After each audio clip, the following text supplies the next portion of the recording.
80% শাকই কিন্তু পোকা খায় ফেলছে। লাল শাকের একদম বাম্পার ফলন, এই যে পোকা ধরে ফেলছে। লাল শাকের বড় ক্ষেতটা, এগুলো ভুট্টা গাছ লাগাইছে। আজকে হলো এখানে 5 জনের জন্য প্যাকেট করছি, এখন খাইতে বসছি। হ্যালো এভরিওয়ান, আসসালামু আলাইকুম। আশা করি সবাই খুব ভালো আছেন, আমরা ভালো আছি আলহামদুলিল্লাহ। আজকে আমার গার্ডেন থেকে লাল শাক উঠাবো। আপনারা দেখতে পাবেন এই বছর আমার বাগানে লাল শাকের একদম বাম্পার ফলন। এই যে আমার বেকারে যাওয়ার সাইডও একটা, এই পাশে প্লাস ওই পাশে আমার যে পাশের যে বাড়িওয়ালা ওনার ওই পাশে আমি কিন্তু লাল শাক বাইনেছি। তো দুই দিকে দেখেন মাশাআল্লাহ কত লাল শাক। এই যে দেখেন এদিকে কিন্তু আমি এবার বাঁধাকপি গাছ লাগাইছি কয়েকটা। লাল শাকের ফাঁকে ফাঁকে আবার কিন্তু কচু গাছ আছে, সিম গাছ আছে। এইখানে হলো শুধু সাইড ওয়াকটা। এদিকে হলো আমার যে সাইডে বেকারের, এদিকে বেগুন গাছ, ধনিয়া গাছ, তারপরে মরিচ গাছ, ডাটা গাছ সবকিছু আছে। দেখেন লাউ গাছ, এখানেও কিন্তু লাল শাকের বাম্পার ফলন মাশাআল্লাহ। তবে হালকা হালকা পোকা ধরতেছে, এই জন্য হলো আজকে শাক উঠে ফেলবো অনেকগুলো। টবে টবে আমি হলো বেগুন গাছ লাগাইছি। ওই পাশে হলো ছায়া থাকে, এই জন্য ওই পাশের গাছগুলো তো ভালো হয় না, এদিকে রৌদ্র থাকে বেশি, এই জন্য এদিকের গাছগুলো অনেক ভালো হয়েছে মাশাআল্লাহ। সেম থিং এদিকেও ডাটা গাছ এদিকে ভালো হয়েছে, ওই কোনায় তেমন ভালোই হয় না। এই দিক থেকে দেখেন, এইদিকে হলো আমার লাল শাকের বড় ক্ষেতটা, পুরা বাম্পার ফলন। এদিকে হলো আমার পাশের বাড়িওয়ালা, ও আবার ওর এখানে অনেকগুলো ভুট্টা গাছ লাগাইছে। আর ওর বেকারটা হলো পুরাই ফ্লোর মাটি আর কি, কোনো পাকা করে নাই। আর ওর ভুট্টা গাছ কত সুন্দর হয়েছে। আমার বাসার এই যে ওয়ালের এই পাশে এদিকেও কিন্তু কিছু বাকি আমি গাছ রাখছি। এত সুন্দর সুন্দর শাকগুলা, এইখানে আবার দেখি এই যে পোকা ধরে ফেলছে। শাকের পিছনে পাতাগুলাতে পুরো ফাঙ্গাস হয়ে গেছে। কিরে এগুলো তো আমি দেখি নাই আগে। এই বিসমিল্লাহির রহমানির রহিম, আজকে প্রথম লাল শাক উঠাইতেছি আমাদের ক্ষেত থেকে। বড় বড় গুলা উঠাই দিব, আর ছোট ছোট গুলা পরে আবার বড় হবে।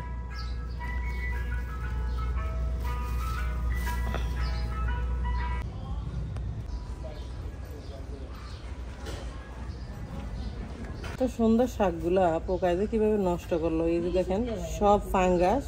এখন এই শাকগুলোর এমন একটা অবস্থা হয়েছে, এগুলা কাউকে দিতেও পারবো না, কারণ দিলে মানুষ বুঝবে যে নষ্ট হয়ে গেছে, এই জন্য দেয়। আসলে আমি তো প্রতি বছর শাক উঠে প্রথমেই সবাইকে দিয়ে দিই। এই পাতা কাইটা কাইটা রান্না করতে গেলে আর তেমন একটা থাকবে না। তো এত কষ্ট করে ফসল করে যদি পোকে এরকম করে তো কেমনটা লাগে। আমি তো লাল শাক আসলে উঠাই না, এই জন্য আগের জানি না যে লাল শাকের নিচে এরকম ফাঙ্গাস আছে। কিন্তু আজকে ফাইনালি উঠাইতে আসলাম, আইসা দেখি এই একটা অবস্থা। তো এতগুলো লাল শাকের বাম্পার ফলন হয়েও কিন্তু কাজ হইল না, কারণ এই পোকের কারণে সব শাকগুলোই নষ্ট হয়ে গেল।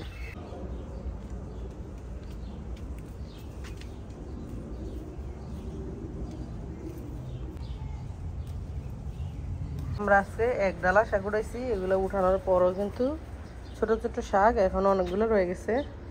এগুলো আবার কিছুদিনের মধ্যে বড় হবে, দেখি এর মধ্যে আবার ওষুধ স্প্রে করবো। অবশ্য 2-3 বার ওষুধ স্প্রে করা হয়েছে, তারপরেও কিন্তু পোকার আক্রমণ হয়ে গেছে। তো আবার ওষুধ স্প্রে করে দেখবো যে ভালো হয় কিনা। যদি ভালো হয় তাহলে তো এগুলো খাওয়া যাবে, আর ভালো না হলে তো এগুলো সব নষ্ট হবে। এই যে হলো আমাদের টোটাল শাক আজকে। এই শাকগুলোর মধ্যে খুব কম সংখ্যকই ভালো আছে, বেশিরভাগই এরকম নষ্ট। তো আমরা চেষ্টা করছি দাগলা যে পাতাগুলো সেগুলো ফালায় কিছু শাক নিতে। তো যতটুকু পারছি ততটুকু নিতেছি। আর এই শাকগুলো আর মানুষদের কাছে দিচ্ছি না, শুধু এক সাইডে কিছু ভালো ছিল ওগুলো উঠাইয়া আমার এক প্রতিবেশীকে দিছি। আর আরেকটা কথা, এই শাকগুলোর মধ্যে আমি কিন্তু কোনো রকমের কোনো কিছু দিই নাই, মানে সব শাকগুলো কিন্তু একদম অর্গ্যানিক।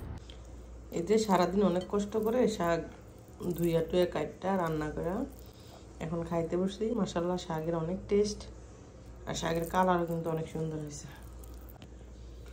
ছোটবেলা যখন এরকম লাল শাকের লাল মাখা ভাত ছিল না, লাল শাক দিয়ে তখন ভাত খাইতাম, এমনি ভাত খাইতে চাইতাম না। যখন দেখতাম যে এরকম লাল ভাত তখন কিন্তু আমরা খাইতাম। লাল শাক কিন্তু শরীরের জন্য অনেক ভালো, অনেক প্রোটিন। আজকে হলো পরের দিন, তো দিদি আবার আসছিল, তো ভাবলাম দিদিকে কটা শাক দেয় আর আমরাও শাকগুলো উঠাই ফেলাই। তো দিদি সহ নিয়ে আমরা আজকে আবার শাক উঠাইতে গেলাম। ভিতরেও মোটামুটি ফোকে ধরে লাইছে, এই শাকের ভিতরেও মোটামুটি ফোকে ধরে লাইছে আদা বিধি। তো আজকে কিছু উঠায় শেষ করে ফেলতেছি। শুধু এই সাইডের শাকগুলা মোটামুটি একটু ভালো আছে, তো আজকে এখান থেকে উঠাইতেছি। উঠাই এগুলা কিছু মানে মানুষদেরকে দিব। আর ওই পাশের যে শাক ওগুলোর মধ্যে কিন্তু পোকা ধরে গেছে।